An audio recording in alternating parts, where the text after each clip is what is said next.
औज़ुबिल्लाहिमिनश्शैतानिर्रजीम बिस्मिल्लाहिर्रहमानिर्रहीम अल्लाहुम्मा सल्लि अला मुहम्मद व आले मुहम्मद।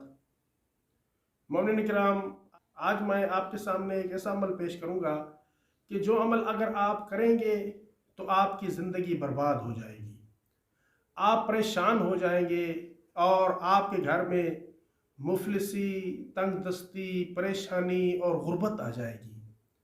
लिहाजा हर सूरत में आपको उस काम से परहेज़ करना चाहिए, और वो काम है अपनी बीवी के साथ बदतमीज़ी से पेश आना, अपनी बीवी के साथ बद अखलाक़ी से पेश आना, अपने बच्चों के साथ बद अखलाक़ी से पेश आना।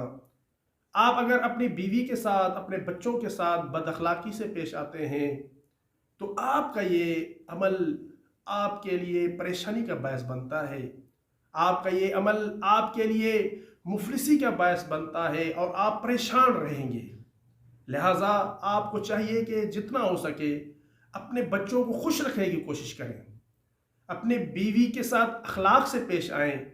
यही वो बात है कि जिस बात के बारे में रसूलुल्लाह की बहुत सी अहादीस मौजूद हैं और आप करीम सल्लल्लाहु अलैहि वसल्लम सहाबा किराम को हुक्म देते थे कि वो अपनी बीवी बच्चों के साथ खुश अखलाकी से पेश आएँ, उन्हें खुश रखने की कोशिश करें कि इससे आपकी मुफलिसी, तंगदस्ती, परेशानियाँ, बीमारियाँ सब ख़त्म हो जाएंगी और आपका घर जन्नत नज़ीर हो जाएगा।